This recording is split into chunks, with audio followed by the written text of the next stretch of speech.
নমস্কার বন্ধুরা, আজকে আবার নিয়ে এসেছি তোমাদের জন্য নতুন স্বাদের একটা রেসিপি। আর আজকে তোমাদের জন্য বানাতে চলেছি একটা 1 কিলো ওজনের সিলভার কাপ মাছের রেসিপি। তো এই রেসিপিটা কিন্তু একদমই অন্য রকমভাবে আজকে আমি তৈরি করব। তো রেসিপিটা প্রথম থেকে শেষ পর্যন্ত দেখার জন্যে অনুরোধ জানাচ্ছি। আশা করছি এই রেসিপিটা তোমাদের অনেক ভালো লাগবে। রেসিপিটা ভালো লেগে থাকলে তোমরা অবশ্যই কিন্তু লাইক করে আর চ্যানেলটিকে সাবস্ক্রাইব করে আমার পাশে থাকবে আগামী দিনে এরকম আরও অনেক নতুন নতুন স্বাদের রেসিপি দেখার জন্যে। তো চলো দেখে নেওয়া যাক আমার আজকের এই রেসিপি আমি কিভাবে তৈরি করে নিচ্ছি। এরপরে দেখো মাছটার মধ্যে আমি নুন আর হলুদ মাখিয়ে নেব ভালো করে। তাই জন্যে মাছের মধ্যে দিয়ে দিচ্ছি প্রথমেই হলুদ, আর এরপরে দিয়ে দিলাম পরিমাণ মতো নুন, আর দিয়ে দিচ্ছি অল্প একটু কাঁচা তেল। তো সর্ষে তেল দিয়ে মাছটাকে নুন হলুদ দিয়ে ভালো করে আমি মেখে নেব। তো এদিক থেকে ওদিক মানে এপিট ওপিট সব ভালো করে মাছটাকে মাখিয়ে নিতে হবে, যাতে নুন আর হলুদ আর তেলটা ভালোভাবে মাছের মধ্যে যায়। তো তোমরা এখানে চাইলে তেলটাকে স্কিপ করতে পারো, তবে তেলটা আমি দিলাম এতে করে টেস্টটা আরও বেশি ভালো আসবে, সেই জন্যে তোমরা চাইলে নাও দিতে পারো। তো মাছগুলোকে এইভাবে দেখো ভালো করে আমি মেখে নিচ্ছি। তো ফাইনালি চলো আমার মাছটা কিন্তু মেখে নেওয়া একদম কমপ্লিট হয়ে গেছে। কতটা সুন্দর লাগছে দেখতে দেখো।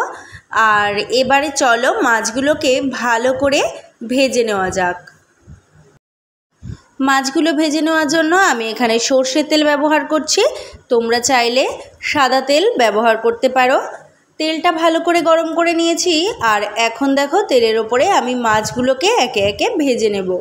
তো মাছটা ভাজতে একটু সময় লাগবে, যদিও মাছগুলো কিন্তু খুব বেশি পরিমাণে ভাজবো না, একদম কিন্তু হালকাভাবে ভেজে নেব। তো দেখো মাছের একটা পিঠ আমার ভালো করে ভেজে নেওয়া হয়ে গেছে। আমি খুব বেশি কড়া করে ভাজিনি মাছটা। আর এরপর দেখো এখন আমি অন্য দিকটাও ভালো করে ভেজে নেব। এইভাবে অল্প করে মাছটা ভেজে নিলে কিন্তু মাছের টেস্টটা অনেক বেশি আসে। আর খুব বেশি কড়া করে ভাজলে কিন্তু মাছের মধ্যে কোনো রকম মশলা ঢুকতে চায় না, আর খেতেও কিন্তু অতটা ভাল লাগে না। তো সেই জন্য দেখো হালকা করে মাছটাকে ভেজে নিয়েছি। তো ফাইনালি ডান, দেখো মাছগুলো ভেজে নেওয়া কতটা সুন্দর করে আমি ভেজে নিয়েছি মাছটাকে। এবারে চলো বাকি মাছগুলো ভেজে নেওয়া যাক। তো দেখো ফাইনালি আমার কিন্তু মাছটা ভেজে নেওয়া একদম কমপ্লিট হয়ে গেছে।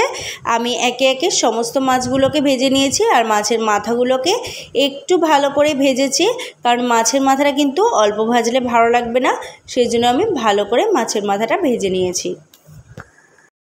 তো এরপর দেখো একদম মেন রেসিপিতে চলে এসেছি। আমি আবারও একটু সর্ষের তেল ভালো করে গরম করে নিয়েছি, আর এখন এখানে এলাচ দিয়ে দিলাম দুটো দিয়ে দিলাম আমি তেজপাতা, আর দিয়ে দেবো অল্প একটু পরিমাণে জিরে। এটা হচ্ছে ফোড়নের জন্যে। ভালো করে ফোড়নটাকে একটু নাড়িয়ে চাড়িয়ে ভেজে নেব, এটা থেকে একটা ভালো সেন্ট বেরোবে। আর এখন এর মধ্যে আমি কিছু মশলা অ্যাড করে দেব। তো ফোড়নটা কিন্তু ভালো করে আমি দেখো ভেজে নিয়েছি, একটু নাড়িয়ে চাড়িয়ে নিলেই হবে, তেল যথেষ্ট গরম ছিল। আর এখন এর মধ্যে দিয়ে দিচ্ছি প্রথমেই জিরে আর আদা বাটা, এরপর দিয়ে দিচ্ছি ধনে বাটা অল্প একটু পরিমাণে, এরপরে দিয়ে দিচ্ছি শুকনো লঙ্কা বাটা। দেখো ঝালের পরিমাণটা তোমরা তোমাদের ইচ্ছে মতো দেবে। আর এরপরে এখানে অ্যাড করছি রসুন বাটা অল্প দিয়েছি, আর দিয়ে দেবো এখানে আমি অল্প একটুখানি পরিমাণে পেঁয়াজ বাটা, দেখো একদমই সামান্য দিয়েছি। তো এবারে ভালো করে এটাকে নাড়িয়ে চাড়িয়ে নেব। তার আগে অবশ্যই নুন হলুদ দিয়ে মশলাটাকে আমি কষাবো। তো দিয়ে দিচ্ছি আমি এর মধ্যে নুন স্বাদ অনুযায়ী, আর দিয়ে দিচ্ছি পরিমাণ মতো হলুদ গুঁড়ো। তো চলো এবারে মশলাটাকে ভালো করে নাড়িয়ে চাড়িয়ে কষিয়ে নেওয়া যাক। এখন কিন্তু এই মুহূর্তে আমি এর মধ্যে জল অ্যাড করছি না, প্রথমে মশলাটাকে ভালো করে একটু কষিয়ে নেব। মশলাটাকে কষানো হয়ে গেছে, আমি মশলাটাকে মোটমাট ওই 5 থেকে 7 মিনিট মতো কষিয়ে নিয়েছি। আর এখন এটা থেকে ভালো করে দেখো তেল বেরোতে শুরু করেছে। আর এখন এর মধ্যে দিয়ে দিচ্ছি ফাটিয়ে রাখা টক দই। তো এই টক দইটাকে আমি ভালো করে মশলার সাথে মিক্সড করে দেব। এই দইটা দিয়ে এই রেসিপিটা করলে অনেক বেশি ভালো লাগে খেতে। তোমরা একবার অবশ্যই ট্রাই করে এই রেসিপিটা, অবশ্যই তোমাদেরও কিন্তু খুব ভালো লাগবে। আর তোমাদের ভালো লাগলে আমাকে সেটা অবশ্যই কমেন্ট করে জানিও, বা এইভাবে যদি তোমরা রান্না করে থাকো সেটাও কিন্তু আমাকে জানাতে ভুলো না। তো দেখো দই কিন্তু একদম সামান্য পরিমাণে দিয়েছি, কারণ বেশি দিলে বেশি টক লাগবে, সেজন্য আমি অল্প পরিমাণে দইটা অ্যাড করেছি। এখন ভালো করে দইয়ের সাথেও মশলাটাকে কষিয়ে নিলাম, আর মশলাটা থেকে দেখো ভালো করে জল বেরোতে শুরু করেছে। আমি এরপরে এর মধ্যে দিয়ে দিয়েছি অল্প একটু পরিমাণে জল, যে বাটিটার মধ্যে মশলা রেখেছিলাম সেটা ধুয়ে, বাট এর মধ্যে আমি আরও কিছুটা জল একবারে দিয়ে দেব ঝোলটাকে ফোটানোর জন্যে। মাছটায় কিন্তু খুব বেশি ঝোল হবে না, মোটামুটি অল্প একটু গামাখা গামাখা হবে। ঝোল খুব ভালোভাবে ফুটে এসেছে। এখন আমি মাছগুলোকে এর মধ্যে একে একে অ্যাড করে দিচ্ছি। সমস্ত মাছগুলো আমি ঝোলের মধ্যে দিয়ে দিয়েছি। এখন ঝোলটাকে ভালো করে একটু ফুটতে দেব, তো সেজন্য অপেক্ষা করতে হবে কিছুক্ষণ। গ্যাসের ফ্লেমটা এখন আমি বাড়িয়ে রেখেছি। তো ঝোলটা খুব ভালোভাবে ফুটে এসেছে আর আমার রেসিপি প্রায় কমপ্লিট হতে যাচ্ছে। মোটামুটি 5 থেকে 7 মিনিট মতো আমি ঝোলটাকে ফুটিয়ে নিয়েছি। এখন আমার রান্না একদম কমপ্লিট হয়ে গেছে।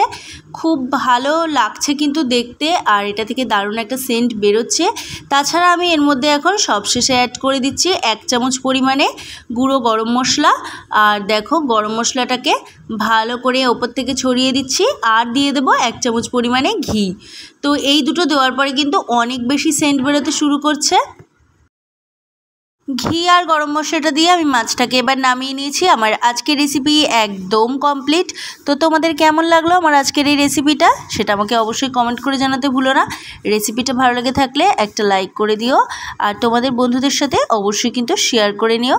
এখন যদি এই রেসিপিটা তোমরা ফেসবুকে দেখে থাকো, আমার পেজটাকে ফলো করে আমার পাশে থাকার অনুরোধ জানাচ্ছি। আর ইউটিউবে দেখে থাকলে চ্যানেলটাকে অবশ্যই সাবস্ক্রাইব করে আমার পাশে থেকো, আর পাশে থাকা বেল বাটনটি অবশ্যই প্রেস করে দিও। তাহলে আমি যখনই রেসিপি দেবো তোমাদের কাছে সবার আগে নোটিফিকেশান চলে যাবে।